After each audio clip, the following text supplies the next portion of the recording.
하나님 말씀 갈라디아서 4장 21절에서 31절 마지막 절까지 보시도록 하겠습니다. The book of Galatians chapter 4, the verses 21 through 31.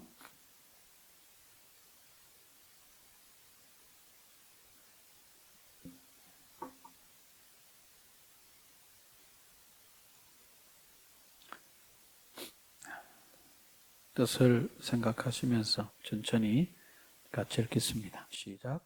내게 말하라. 율법 아래에 있고자 하는 자들아, 율법을 듣지 못하였느냐?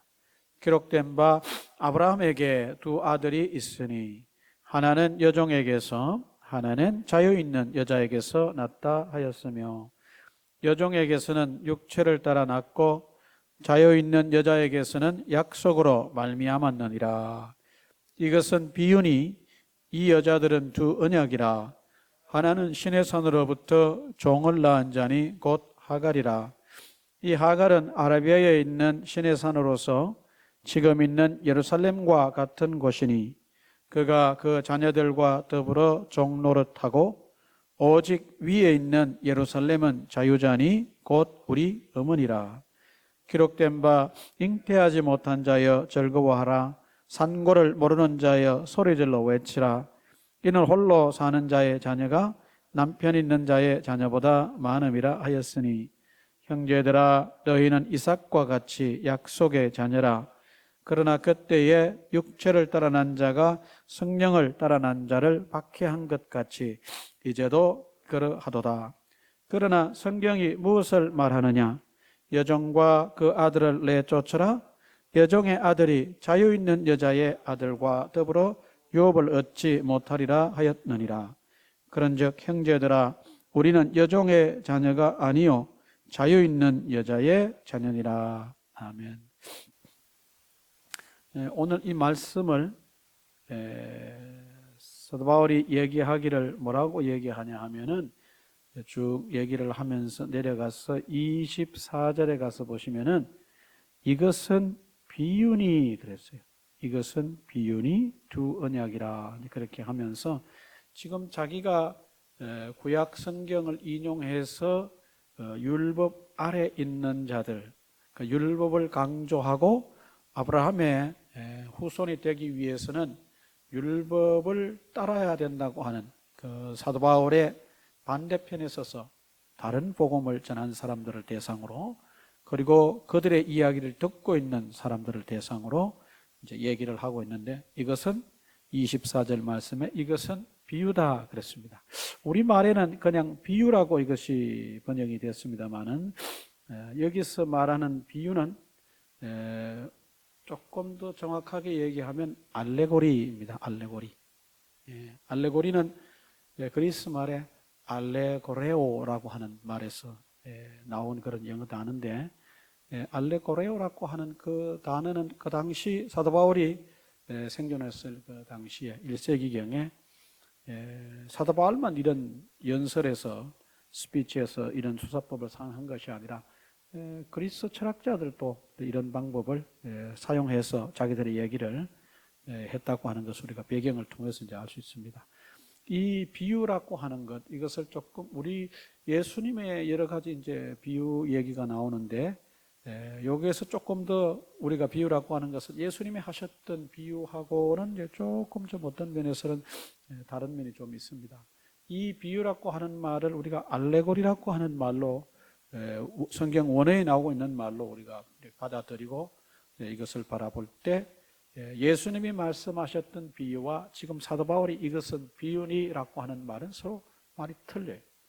예수님께서 비유라고 할 때 그 헬라어 말은 파라볼레입니다. 파라볼레. 그래서 그 파라볼레라고 하는 말은 우리 영어로 말하면 parable이라고 하는 말로 그리스 단어에서 영어 단어로 왔는데, para라고 하는 것은 side, 옆입니다. 그죠? 어떤 것의 옆에다가 무엇을 놓고 이것을 통해서 또 다른 어떤 것을 이제 말하려고 할 때 쓰는 것이 이제 비유, 파라볼레입니다. 여기서 비유라고 하는 알레고레오라고 하는 말은 의미가 조금 달라요. 그 24절에 쭉 이제 나오는 것을 여러분들이 봐서 이미 뭐 대충은 이제 파악을 했을 겁니다만은 여기서 이 비유라고 하는 알레고리라고 하는 것은 요즘 우리식으로 말을 하면 영해입니다. 영해. 영해는 영어로 말하면 spiritual interpretation. 성경을 어떤 그 영적인 면으로만 포커스를 맞춰서 해석해내려고 하다 보니까 어떤 이 spiritual interpretation이란 말이 영어로 옮기면 참 좋은 말입니다만은 조금 더 원어적으로 올리면 allegorical interpretation입니다. 우화적인 해석입니다. 그러니까 한국 사람들은 성경을 읽으면서 그 모든 것에 어떤 영적인 의미를 다 부여해서 때로 우화적인 allegorical interpretation을 할 때가 종종 있습니다. 그 얘기를, 그런 해석을, 그런 방식으로 성경을 읽으면 하나님의 말씀이 더 은혜가 되고 더 감동이 돼요, 어떨 때는. 그런데 문제는 뭐냐 하면 하나님께서 그 literal interpretation, literal meaning, textual, original meaning을 우리에게 전하시고자 하는데 우리는 그것을 읽으면서 allegorical interpretation 하면은 하나님이 의도하는 바와 우리가 해석하는 바와 틀립니까? 다릅니까? 같습니까? 틀려요. 잘못돼요. 그 예를 좀 이렇게 들어 설명을 하겠습니다. 옛날에 뭐 고등부 다니고 이럴 때 한국의 유명한 목사님들, 소위 말하는 잘 나가시는 부흥 강사 목사님들이 오셔서 설교할 때 많이 설교하는 본문 중에 하나가 누가복음에 나오는 설교인데 그것은 뭐냐면 선한 사마리아인의 비유였습니다. 물론 탕자의 비유도 빠지지 않는 아주 중요한 그런 설교 본문이기도 합니다만은 그 누가복음 10장 25절 이하에 가면 어떤 율법사가 예수님을 시험하기 위해서 찾아와서 진정한 이웃이 누구냐고 이제 질문할 때 예수님께서 거기에서 무슨 얘기를 하시냐면 선한 사마리아인에 대한 얘기를 합니다. 비유라고 설명을 하시고 말씀하시는데 그 선한 사마리아인의 비유를 아마 여러분들이 다 내용을 아실 것입니다. 우리 한번 오늘 이 본문에 나온 이 비유라고 하는 말이 나왔기 때문에 그걸 우리가 좀 성경을 읽을 때 우리가 흔히 범할 수 있는 잘못된 해석, 잘못된 성경 연구가 될 수 있기 때문에 우리 그걸 한번 좀 같이 보도록 하겠습니다.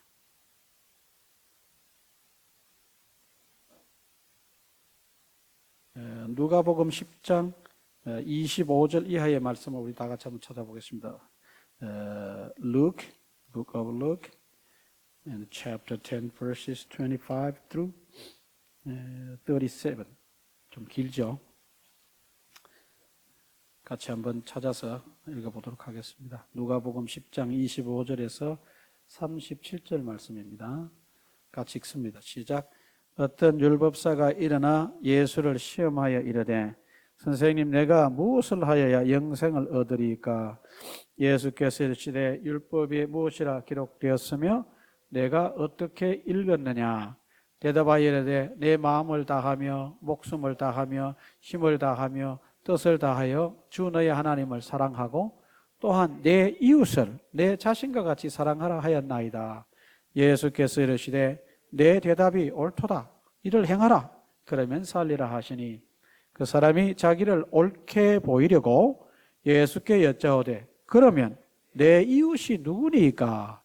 예수께서 대답하여 이르시되 어떤 사람이 예루살렘에서 여리고로 내려가다가 강도를 만나매 강도들이 그 옷을 벗기고 때려 거의 죽은 것을 버리고 갔더라.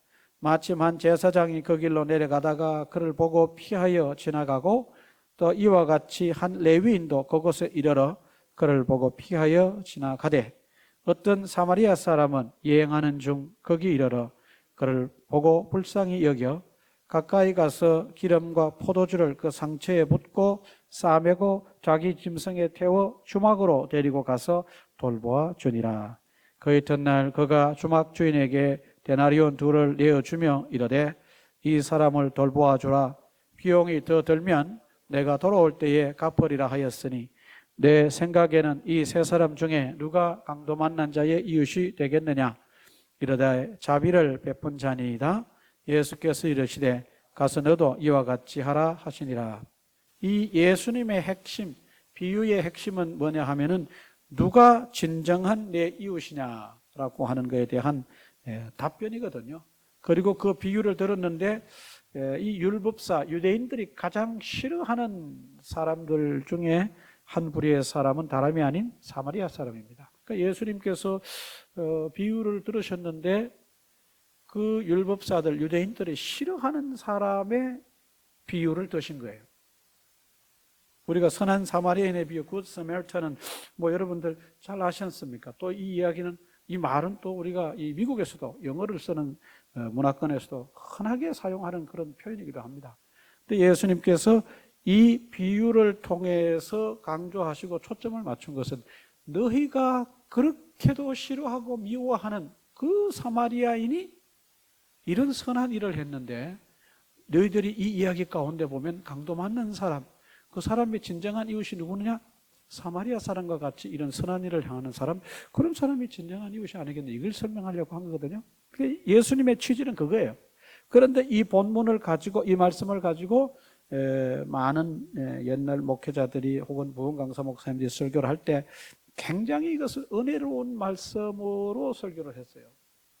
예를 들면 예루살렘에 어떤 사람이 예루살렘에서 여리고로 내려가다가 강도를 만나매 강도들이 그 옷을 벗기고 뛰래 거의 죽은 것을 버리고 갔더라.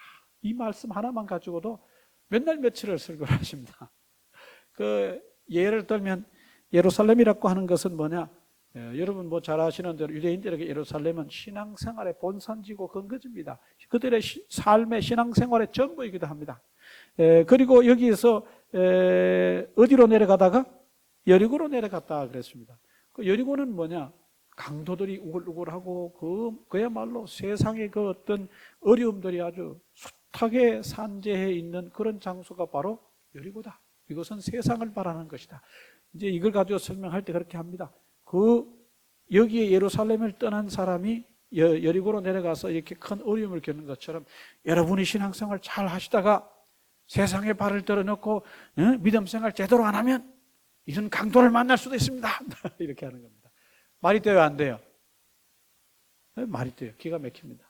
실제로 이런 설교를 듣고 많은 분들이 은혜도 받고 눈물도 흘리고 또 이런 나름대로의 이런 해석을 통해서 깨달음을 받기도 합니다. 예루살렘이나 여리고나 사실은 뭐 우리가 볼 때 특별한 차이가 없습니다. 물론 우리가 예루살렘이라고 해서 구약 성경 어떤 배경하에 이스라엘 백성들이 하나님과 제사를 통해서 교통하고 하나님께서 이스라엘 백성을 만나주시는 성전이 있는 곳, 아주 중요한 그런 지형적인 어떤 신앙적 의미를 갖는 곳이긴 합니다만은, 그러나 많은 후대의 목회자들이 이걸 가지고 어떤 신앙생활의 본산지, 우리 신앙생활 자체 혹은 뭐 교회 어떤 신앙적인 교제권 뭐 이런 걸로만 이것을 바꾸어서 서브스티튜트 한다는 것은 그것은 잘못된 것이고, 여리고라고 하는 것이 가면은 뭐 전부 강도들이 칼 들고 몽둥이 들고 다니면서 사람들에게 강도짓만 하는 그런 험악한 세상인 것만으로 비유하는 것도 뭐예요?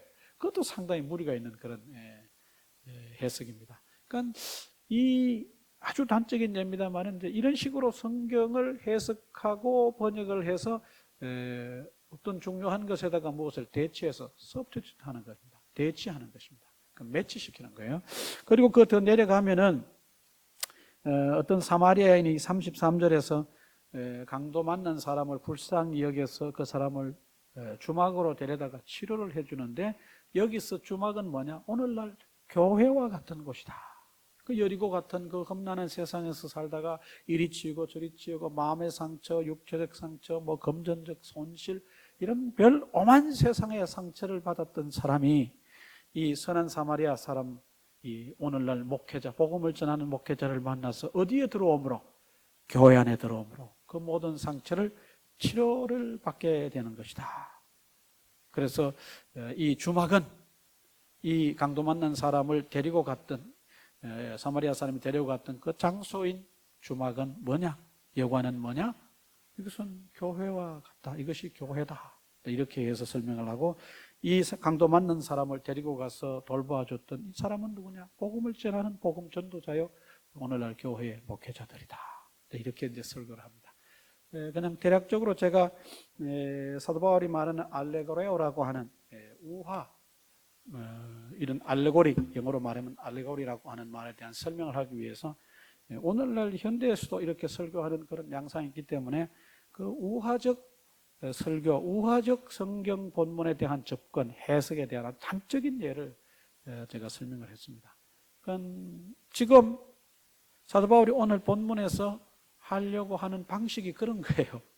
그런 방식이에요. 그래서 오늘 이 본문을 두고 신학자들 간에 굉장히 많은 논쟁이 있는 것이 사실입니다. 이미 초대 교부 시대 때부터, 교부들 때부터 성경 해석적인 어떤 관점의 차이로 논란이 있었고, 그 시대를 내려오면서도 많은 학자들 간에 논란이 있었고, 현대 학자들끼리도 이 부분에 대해서 나름 논란을 하고 있습니다.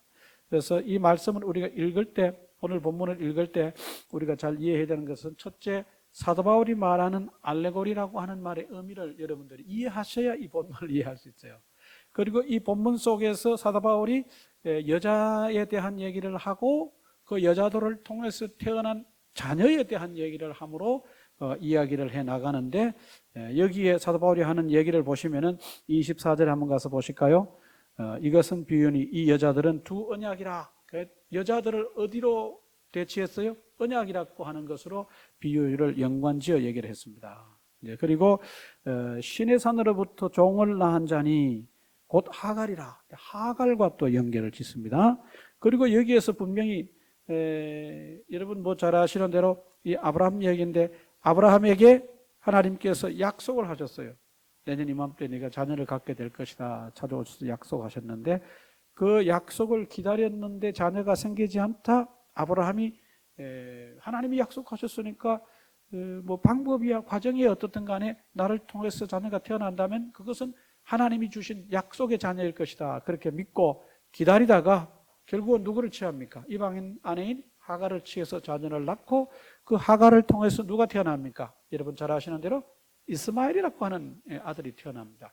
그 뒤에 이제 하나님께서 다시 누구를 통해서, 누구를 통해서요? 사라. 마스크를 끼니까 우리가 나름의 불편함이 사라를 통해서 이제 자녀를 주셨는데, 그 자녀가 누구예요?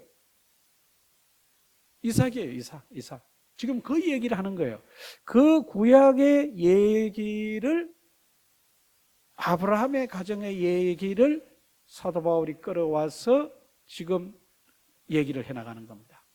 우리가 이 말씀이 시작될 때 21절에 보시면, 내게 말하라, 율법 아래에 있고자 하는 자들아 율법을 듣지 못하느냐라고 하는 말로 시작하는데, 이 말씀의 의미는, 수사학적인 의미는 뭐냐면, 너희가 정말 구약 성경을 가지고 나한테 여러 가지 증거로 제시해서 말하려고 하느냐?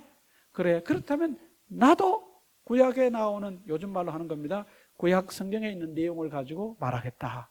그러면서 이미 한번 언급했던 아브라함에 대한 얘기를 연이어 얘기한다고 보시면 됩니다. 아브라함의 가정의 얘기를 너희가 구약 창세기에서 잘 읽고 알지 않느냐, 이 말입니다. 그래, 나는 그렇다면 그것을 가지고 내가 내 방식대로 우화적인 방법으로, 알레고리컬한 방법으로 설명을 한번 해보겠다, 이 얘기예요, 이게. 그러면 여러분들이 좀 윤곽이 잡히고 이해가 갈 것입니다. 여기에서 뭐 두언약은 여자니 하갈이니 어디에 뭐 이렇게 비유하는데, 이 모든 비유의 초점은, 이 비유를 통해서 사도 바울이 말하려고 하는 것은 28절에 초점이 맞춰져 있습니다. 28절 verse 28 같이 한번 읽어보실까요? 시작. 형제들아 너희는 이삭과 같이 약속의 자녀라. 약속의 자녀라, 그 얘기입니다. 그러니까 이스마엘과 같이 그쪽 계열을 통해서 태어난 아브라함의 후손이 아닌, 그러니까 아브라함께 하나님이 약속하셨고 그 약속을 따라서 태어난 아브라함의 적자, 하나님이 주시겠다고 하셨던 그 아들 이삭은 그야말로 하나님께서 약속을 통해서 주신 아들이지 않느냐. 그 약속의 자녀다. 보면은 이제 쉽게 말하면 a child of promise입니다. By God.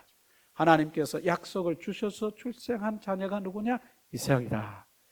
이렇게 해서 이삭과 이제 이스마엘의 관계를 29절 이하에서 또 설명을 하는데, 30절 말씀을 먼저 보시면 더 이해가 가실 수 있어요. 여러분들이 아브라함 가정의 스토리를 알면 훨씬 이 말씀 이해하기가 쉽습니다만은, 30절 verse 30 한번 같이 읽어보실까요? 시작. 그러나 성경이 무엇을 말하느냐? 여종과 그 아들을 내어 쫓아라. 여종의 아들이 자유 있는 여자의 아들과 더불어 유업을 얻지 못하리라 하였느니라. 29절에 보시면은 그러나 그때의 육체를 따라 난 자가 성령을 따라 난 자를 박해한 것 같이 이제도 그러하도다. 이게 뭔 얘기입니까? 여러분 잘 아시는 대로 이제 아브라함에게 두 아들이 생겼어요. 하갈을 통해서 태어난 이스마엘 먼저 태어났어요. 그 다음에 사라를 통해서 태어난 누구? 이삭. 그래서 이스마엘이 먼저 태어나서 조금 더 컸어요. 그 이삭이 약속의 자녀이긴 하지만 나중에 태어났기 때문에 어렸어요. 그런데 어느 날 보니까 무슨 일이 일어났냐 하면 이스마엘이 누구를? 이삭을 바더하는 그런 모습을 보게 된 겁니다.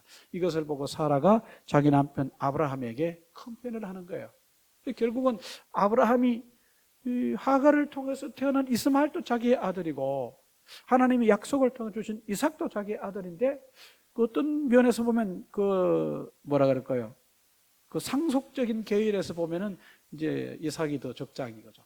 그래서 결국은 사라의 컴플레인을 통해서 아브라함이 고민을 하다가 결국은 어떻게 합니까? 하갈과 이스마엘을 어떻게 해요? 내어 쫓습니다. 내어 쫓아요. 예. 어떻게 보면은 이 이야기를 통해서 사도 바울이 하려고 하는 그 숨은 뜻이 있어요. 그 숨은 뜻이 뭐냐 하면 너희가 율법을 지킴으로 말미암아 아브라함의 후손이 된다고 역설하고 그 복음을 통해서 너희가 말하는 너희식의 복음을 통해서 십자가 복음을 믿고 약속을 통해 아브라함의 자녀가 된 영적인 자녀가 된 이 갈라디아 교회 성도들을 너희가 꼬드기고 그들로 하여금 혼란과 혼동을 겪게 하는데 이 이야기를 한번 잘 보라는 거예요.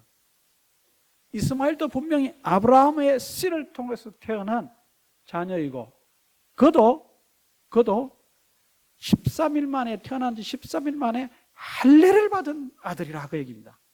그런데 우리가 역사를 놓고 본다면 비록 그가 아브라함을 통해서 태어났고 13일 만에 너희들이 그렇게 율법을 준수하려고 하면 첫 번째가 할례 받아야 된다 그러는데 그도 할례도 받은 사람이지만 결국은 그가 어떻게 되느냐?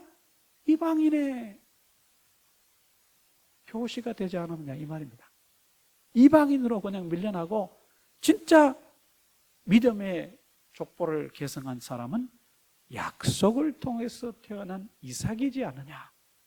둘 다 할례 다 받았다. 너희가 그토록 할례를 강조하는데 봐라 할례 받는다고 하나님의 아브라함의 진정한 후손이 되는 것은 아니다. 역사적으로 볼 때 그 얘기 하려고 합니다. 그러면서 중요한 것은 이삭과 같이 하나님이 주시겠다고 하신 그 약속을 따라서 아브라함의 후손이 될 수 있다. 적자가 될 수 있다. 레지르밋 선이 될 수 있다. 적자가 될 수 있는 것이다.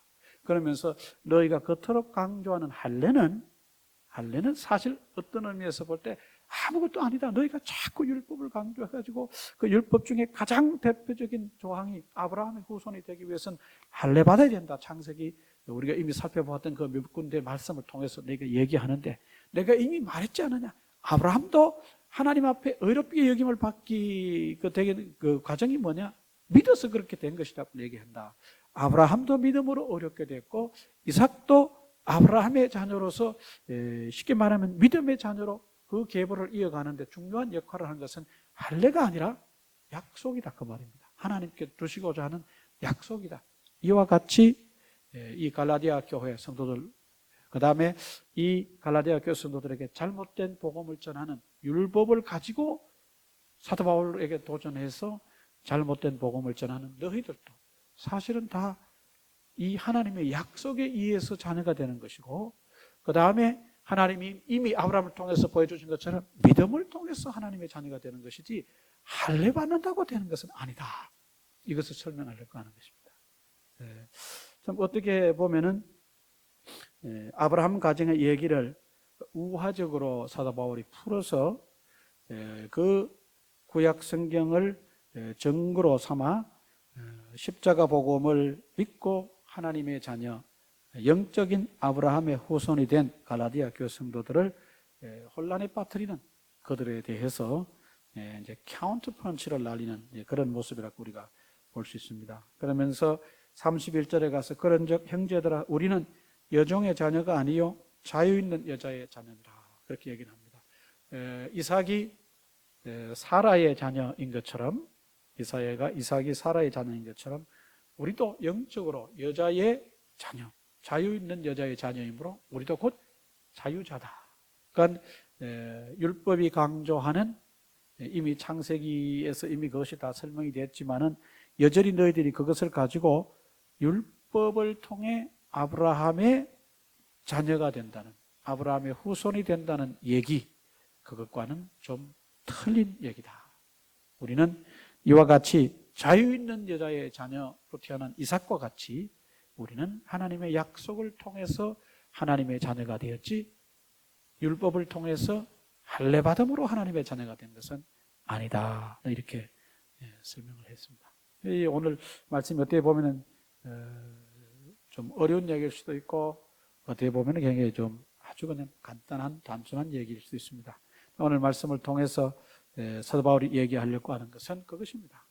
아브라함은 믿음을 통해서 어렵게 되었고 믿음을 통해서 어렵게 된 아브라함의 가정의 이야기, 하나님께서 약속을 통해 자녀를 주신다고 하셨는데 그 자녀는 이스마엘이 아니라 이삭이었고 그 이삭은 바로 아브라함과 적법한 절차를 통해 결혼한 사라에게서 태어난 후손이고 그 사라는 노예가 아니라 아브라함과 결혼한 자유인이었다. 그래서 너희들도 이와 같이 아브라함의 후손이 되는 것은 아브라함을 통해서 보여준 것처럼 믿음을 통해서고 이삭을 통해서 보여주는 것처럼 언약을 통해 약속을 통해서고 약속을 믿음으로 말미암아 자녀가 되는 것이지 할례를 통해서 되는 것은 아니다. 이렇게 설명하는 것을 봅니다. 이게 이제 오늘 본문의 내용입니다. 그래서 여러분들이 성경을 읽다가 보시면 이 사도 바울이 어떤 복음의 원리들을 설명하기 위해서 사용하는 어떤 여러 가지 수사학적인 그런 방법들이 있는데 그 중에 이 비유, 알레고레오라고 하는 것을 이 비유를 통해 우화를 통해 알레고리를 통해서 설명하는 것은 그의 논쟁 가운데 흔하게 볼 수 있는 것은 아닙니다.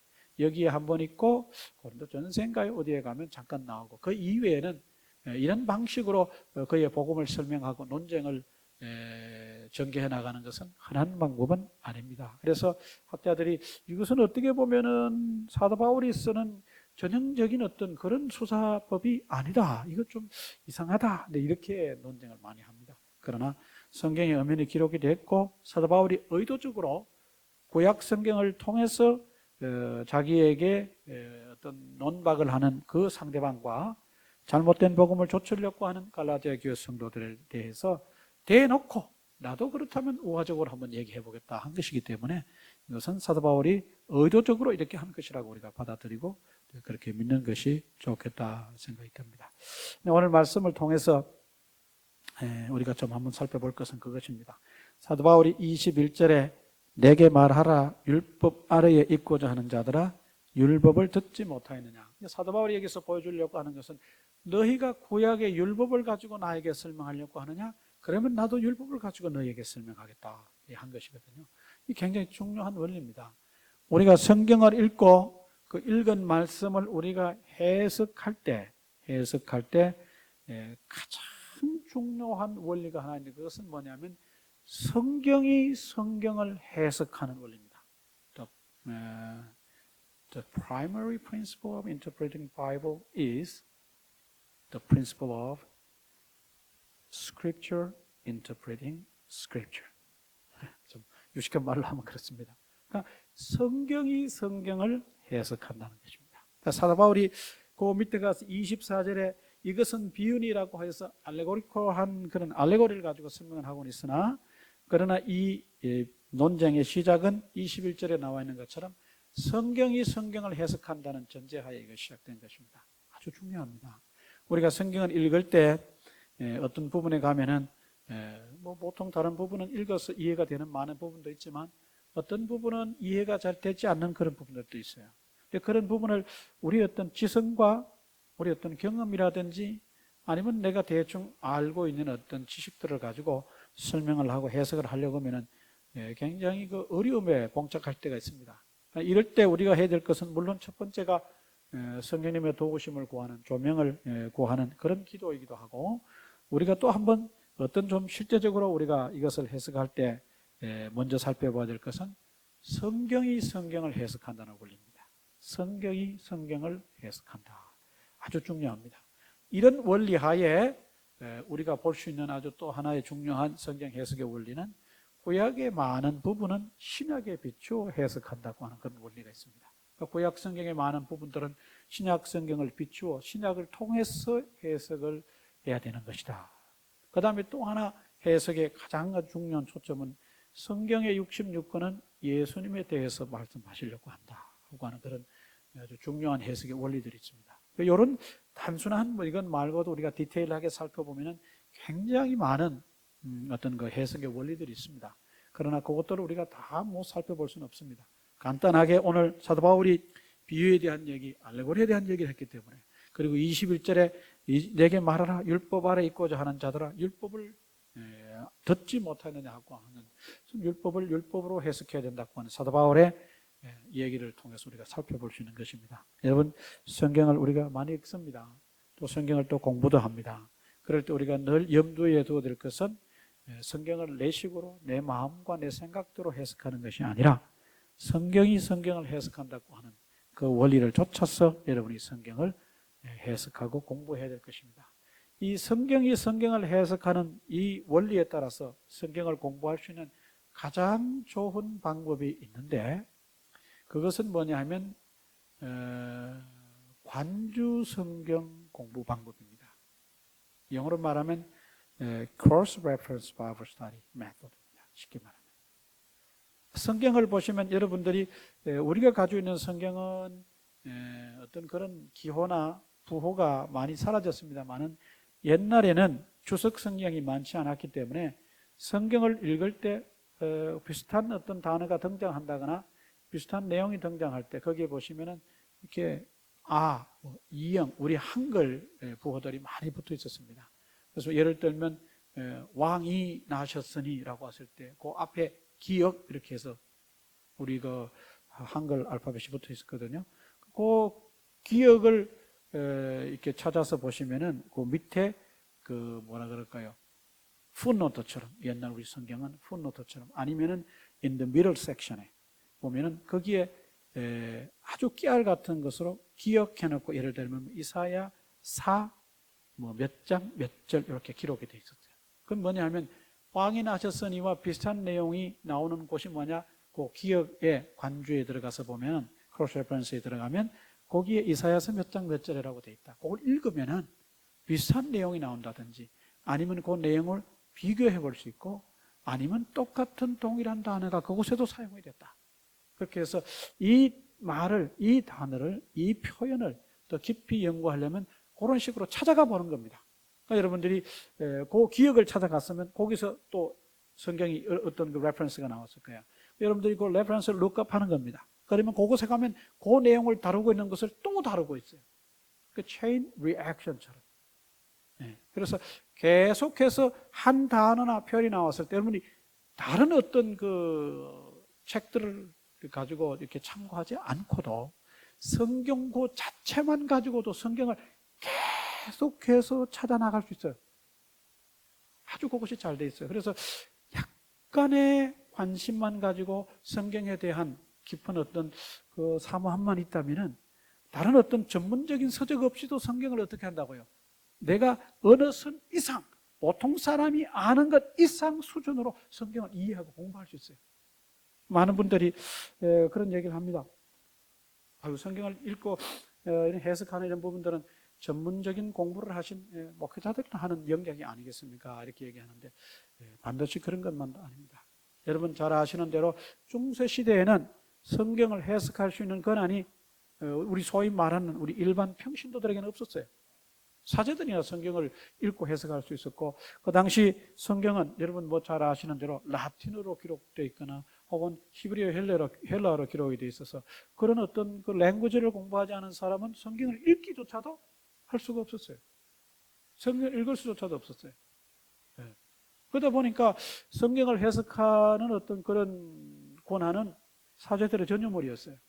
그러나 여러분 잘 아시는 대로 이제 16세기 들어와서 종교 개혁이 일어나면서 아주 중요한 변화가 일어났는데 그 중에 하나가 뭐냐면 마틴 루터가 성경을 독일어로 번역을 했고, 이렇게 해서 구텐베르크의 인쇄술의 어떤 그 발명을 통해서 이렇게 우리식으로 말하면 한글을 아는, 그 독일식으로 말하면 독일어를 아는 모든 사람들은 이제 성경을 사제들의 도움 없이도 얼마든지 읽을 수 있는, 액세스할 수 있는 길이 열려진 거예요. 어떻게 보면 아주 굉장한 변화입니다. 그렇게 해서 성경을 읽고 많은 부분의 성경을 이제는 신학 어떤 전문적인 교육을 받지 않고도 평이하게 기록되어 있는 많은 부분들은 이해할 수 있게 됐습니다. 성경을 이해할 수 있게 됐어요. 그러면서 이제 성경에 대한 이해도가 높아지고, 그래서 종교 개혁이라고 하는 그 어마어마한 개혁이 가속도를 받았다, 이렇게 볼 수 있습니다. 만약에 성경에 대한 이해가 부족했다면, 성경을 읽는 것이 어떤 극히 제한적이었다면 종교개혁도 굉장히 어려웠을 것입니다. 이와 더불어 인쇄술의 발명이 종교개혁을 촉진하는 아주 중요한 역할을 하게 됐습니다. 그렇게 해서 이제는 그 이후 시대로부터 누구나 이제 성경을 이렇게 읽고 해석할 수 있어요. 우리 침례 교회에서는, 우리 침례 교단에서는 우리 침례 교회 우리 침례 교인 누구든지 다 성경을 읽고 해석할 수 있는 권한이 있어요. 문제는 뭐냐면 성경을 읽고 해석을 할 수 있으나 내가 하는 해석이 절대적이다라고 말하기엔 참 조심스럽고 우리가 유의해야 될 그런 부분이 있습니다. 읽고 해석할 수 있는 권한은 우리 모든 사람들이 가지고 있다. 그래서 여러분들이 성경을 읽고 잘 그런 부분들을 쉽게 평이하게 기록되어진 부분들은 얼마든지 이해할 수 있습니다. 전문적인 어떤 목회자의 도움 없이도 여러분들이 읽고 해석할 수 있습니다. 그걸 읽고 은혜 받고 도전 받고 여러분들이 나름대로 신앙생활을 하는데 큰 문제가 없습니다. 이 사도 바울이 21절 말씀에서 내게 말하라, 율법 아래 있고자 하는 자들아 율법을 듣지 못하였느냐 라고 하는 것은 바로 율법이 율법을 해석한다. 그럼 너희가 율법을 들고 난다면 나도 율법을 통해서 말하겠다. 성경이 성경을 해석하는 원리를 따라서 이 사도 바울이 구약의 아브라함의 가정을 비유로 듣되, 여기서는 비유입니다만 우리 한글 성경은 우화, 알레고리를 통해서 설명을 해내겠다, 그런 얘기입니다. 한번 여러분 이 원리들을 가지고 여러분들이 성경을 읽고 성경을 더 정확하게 해석을 하고 여러분들이 순종하고 신앙생활 하시길 바랍니다. 또 하나 오늘 말씀을 통해서 이제 좀 보는 것은, 아까도 이 말씀을 드렸습니다만은 사도 바울이 이것은 비유니라고 했을 때 우리가 성경을 읽고 해석이 어렵고 잘 안 되고 혹은 내가 읽었는데 되게 은혜를 받았다 그런 식으로 해서 성경을 너무 영해 spiritually interpret 하려고 너무 해서는 안 된다. 우화적으로 allegorical한 어떤 interpretation을 우리가 굉장히 조심해야 되는 부분 중에 하나다. 여러분들 아까 제가 단적인 예를 들었습니다. 선한 사마리아인의 비유에 대해서 오래전에 많은 목회자들이 그것을 영해해서 우화적으로 해석해서 성도들에게 은혜를 끼치려고 했던 수많은 노력들이 있었는데, 그런 어떤 성경적인 해석은 우리가 굉장히 조심해서 해야 되는 해석 중에 하나다. 그래서 제가 배경을 좀 살펴보니까 여러분 잘 아시는 대로 그리스 헬라 제국이 영토를 확장하면서 그 알렉산드리아 대왕이 굉장히, 알렉산더 대왕이 유명한 왕이 됐지 않습니까? 그 식민지에 헬라 문화를 심고 헬라 언어를 심었습니다. 그 중에 도시가 여러분 잘 아시는 이집트의 지중해 연안에 있는 알렉산드리아라고 하는 지역입니다. 그 역사 속에서 많은 그 철학자들이 혹은 학자들이, 지성인들이 우화적 해석을 시도했던 지역 중에 하나가 뭐냐면 알렉산드리아였답니다. 알렉산드리아는 여러분 잘 아시는 대로 그 시대에 가장 큰, 가장 대규모의 도서관이 있던 곳이 되었습니다. 여러분 잘 아시는 대로 우리 구약 성경을 헬라어로 번역한 70여 력이 번역되었던 장소도 바로 어디예요? 알렉산드리아였습니다. 그러니까 그 시대에 그 이집트의 어떤 학문적, 지성적 요람을 꼽으라 그러면은 알렉산드리아였어요. 그러다 보니까 그 알렉산드리아에 모여있던 많은 학자들 사이에 흔하게 발견할 수 있는 방법 중에, 학문하는 방법 중에, 혹은 무엇을 해석하는 방법 중에 하나가 우화적 해석이었다 그랬고, 특별히 우리 그 교회사와 관련해서 교부 중에 오리겐이라고 하는 교부가 있는데, 이분은 앤디옥 스쿨의 가장 대표적인 학자 중에 한 사람인데, 이분이 성경을 해석했던 방법, 주된 방법 중에 하나가 뭐냐면 우화적 해석 방법이에요. 그래서 후대의 많은 학자들, 그 교부들을 이어서 나왔던 그 뭐 3세기, 4세기, 5세기 내려가면서 많은 어떤 그 성경학자들이라든지 교회의 또 다른 신학자들이 그 오리겐의 우화적 성경 해석에 대해서 많이 반대를 하고, 만약에 그렇게 한다면 성경의 어떤 진정한 의미를 우리가 잃어버릴 수 있는 큰 위험이 있다, 이렇게 경고하기로 했습니다. 여러분, 우리가 어떤 내용을 영적으로 은혜 받기 위해서 은혜 중심의 해석을 하다 보면 나도 모르게 무슨 해석을 할 수 있냐면 그 알레고리컬한 해석을 할 수도 있습니다. 주막은 교회고, 상처받은 사람을 주막으로 인도해간 사람은 교회의 목회자고, 이렇게 하면 얘기가 이렇게 딱딱 맞아 떨어지는 게 재미있고 그것이 또 은혜가 됩니다. 예루살렘은 우리 신앙생활의 본산이고, 여리고는 강도 만나는, 참 여리고로 내려가다가 강도 만나는데, 여리고는 그런 강도가 우글우글한, 신앙생활 잘하다가 신앙생활 던져버리고 세상 그 여리고로 내려가면 큰 어려움을 겪고 강도 만는데 신앙생활 잘해야 됩니다. 이렇게도 해석을 할 수 있습니다. 그러나 예수님께서 선한 사마리아인의 비유를 통해서 말하려고 하는 것은 진정한 이웃이 누구냐, 비록 너희가 천대하고 박대하는 사마리아 사람 같은 그런 사람일지라도 이렇게 어려움을 겪은 사람을 돌보고 그에게 온정을 베푸는 사람이야말로 진정한 이웃이 아니겠느냐, 그것을 말하려고 하는 거예요. 그 핵심이 그거거든요. 그 비유를 해석할 때 그 핵심을 떠나서 이 비유가 어떤 상황에서 주어졌느냐라고 하는 백그라운드를 무시하고 얘기해버리면 그것은 이상한 얘기가 됩니다.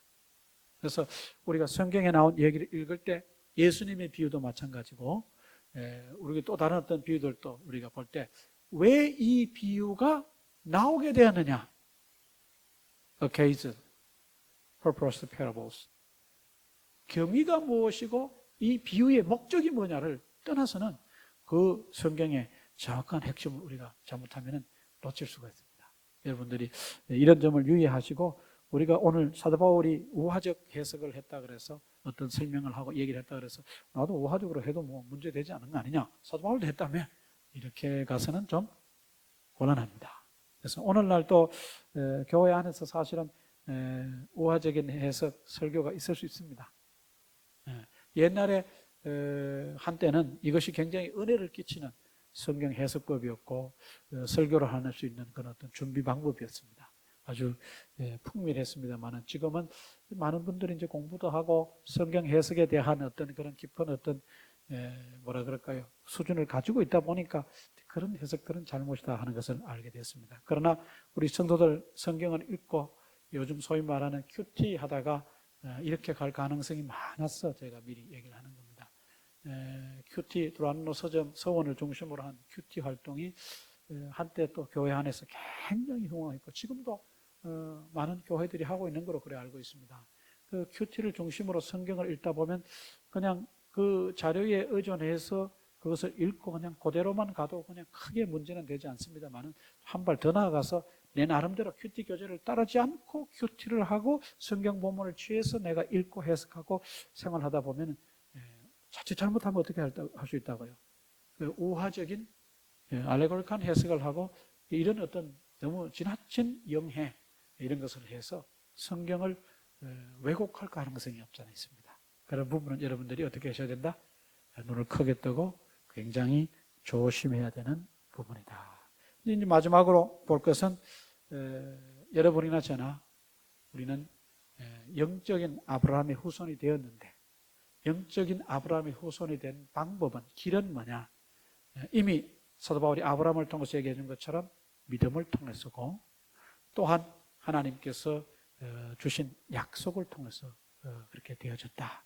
우리가 유대인들처럼 우리 몸에 유대인 피가 흐릅니까? 아니에요. 혈연을 통해서 소위 말하는 natural birth, naturally born 해서는 우리는 아브라함의 혈연을 통해서 피를 통해 흐르는 후손이 죽었다 깨어나도 될 수가 없습니다. 그렇잖아요. 그러나 성경은 길을 열어놓았는데 우리가 아브라함의 후손이 되는 길은 영적으로 spiritually 될 수 있다고 얘기했습니다. 그 영적으로 되는 것은 뭐냐? 믿음으로 된다. 예수 그리스도께서 이 땅에 오셔서 피 흘려 돌아가신 그 사실을 믿을 때 그 보혈의 공로로 예수 그리스도의 죽으심과 예수 그리스도의 부활하심을 믿음으로 말미암아 우리가 이제 더 이상 우리가 언약 밖의 사람들이 아닙니다. 이제는 우리가 언약 가운데 있는 사람들입니다. 쉽게 말하면 언약의 사람들이 됐습니다. 그 언약을 통해서 된다 그랬으니까 우리는 그 언약을 믿음으로, 그 약속을 믿음으로, 예수 그리스도를 믿음으로 우리가 오늘 본문에 나와 있는 것처럼 약속을 통해 주신다고 하셨던 이삭처럼 우리도 약속의 자녀로서 아브라함의 영적인 후손이 됐고 하나님의 자녀가 되고 예수 그리스도의 제자가 되고 예수님을 우리의 구세주라고 고백하고 우리의 주인으로 믿고 모시는 그런 신앙의 자녀가 되었다 이것입니다. 우리가 성경을 잘 모를 때는 그냥 예수 믿고 구원받는 것, 그거 단순한 것만 우리가 생각하는데 그게 있게 되기까지 구약적 배경과 여러 가지 어떤 이야기들이 그것을 중심으로 해서 많이 성경에 나오고 있습니다. 그런 어떤 원리들도 내용들도 우리가 깊이 이해하고 깨닫고 내가 예수 믿고 예수님의 제자가 되고 예수님을 내 구세주로 고백하고 하나님을 아버지라고 부를 수 있게 되고 성령의 인도하심을 따라 살아가게 되는 이 원리가 이런 어떤 종합적인 전반적인 것들을 통해서 일어나는 것이구나. 이렇게 여러분들이 이해하고 깨닫고 신앙생활을 하게 되면 신앙생활이라는 것이 그렇게 호락호락한 것이 아니고 신앙생활이라는 것이 그냥 휙 집어내번지고 내 어떤 감정적인 어떤 발로에 의해서 뜨거워졌다가 식어졌다 그런 문제가 아니라는 걸 알게 됩니다. 제가 늘 말씀하지만 신앙생활은 굉장히 무거운 것이고 진중한 것이고 중요한 것입니다. 내가 오늘날 한 사람 예수 믿는 사람 되기 위해서 이렇게 내가 예수 믿는 사람이 될 수 있게 된 것은 하나님의 그 오묘하신 오랫적 계획하심과 역사하심과 섭리의 신비하심 through the mystery of the providence by God 하나님의 그 이한 섭리의 신비하심을 통해서 오늘날 우리가 여기 앉아있게 되고 예수 믿고 이렇게 된 거예요. 이걸 알고 이런 부분에 대해 깊이 생각을 하고 깨닫게 되면요 신앙생활을 내가 어떻게 해야 되겠구나라고 하는 마음의 자세가 달라질 수 있습니다. 늘 제가 얘기하는 것은 그런 어떤 근본적인 것이고 어떤 원리적인 것이고 그런 겁니다. 오늘 말씀에 사도 바울도 그런 거를 얘기하려고 하는 겁니다. 단순히 우화에 초점이 맞춰져 있는 것이 아니라 그가 잘 쓰지 않는 수사법이지만 이런 방법을 통해서라도 갈라디아 교회 성도들이 오늘날 많은 시대를 내려와서 우리들이 이삭과 같은 약속의 자제라고 하는 것을 확신하고 신앙생활을 해야 된다. 이걸 확신하고 신앙생활을 할 때 그 이외의 어떤 요소들이 우리를 흔들려고 할 때 우리가 흔들리지 않을 수 있습니다. 당신 구원 받았습니까? 받았습니다. 어디서 받았습니까? 며칠을 받았습니까? 몇 시에 받았습니까? 이렇게 딱 해야 될 때 우리는 그 모든 것들을 이런지하에 단칼에 거부하고 거절할 수 있는데 뭐냐? 우리는 약속을 통해 믿음을 통해 구원받은 사람입니다. 이렇게 하면 그건 끝나는 거예요. 근본적으로 끝이 나는 거예요. 더 이상 그건 우리의 대화의 내용이나 우리들에게 챌린지할 수 있는 그런 내용이 될 수가 없어요. 그건 다 끝난 거예요 이미. 아브라함도 그런 케이스지 않습니까? 이 율법을 강조하는 사람들이 아브라함 믿음의 조상이라고 굉장히 쉽게 세우는데 아브라함을 사도 바울이 예를 들어서 그런 아브라함조차도 믿음을 통해 어렵게 됐다. 할 말 있냐 이 말입니다. 우리의 신앙생활이 이런 말씀 가운데 확실하게 서야 된다는 것은 이런 것들을 깊이 이해하고 깨닫고 신앙생활을 해야 된다 그 얘기입니다. 우리 어떤 일시적 감정과 어떤 얕은 샬로우한 그런 어떤 성경적 지식 이런 것만 가지고 신앙생활을 한다는 것은 뭐라 그럴까요? 참 어렵습니다. 다른 어떤 큰 파도가 몰아칠 때 그것을 견뎌내기가 어렵습니다.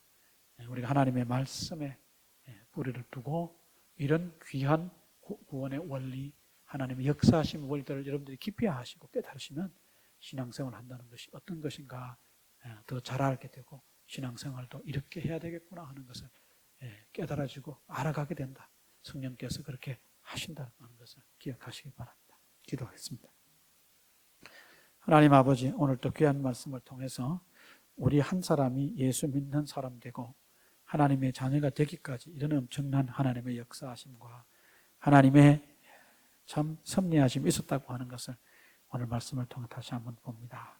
우리가 이런 말씀의 원리들을 잘 깨닫고 하나님께서 성경을 통해서 말씀을 통해서 하신 말씀을 이해하고 그 말씀을 붙잡고 우리가 흔들리지 않고 신앙생활을 할 수 있도록 도와주시기를 원합니다.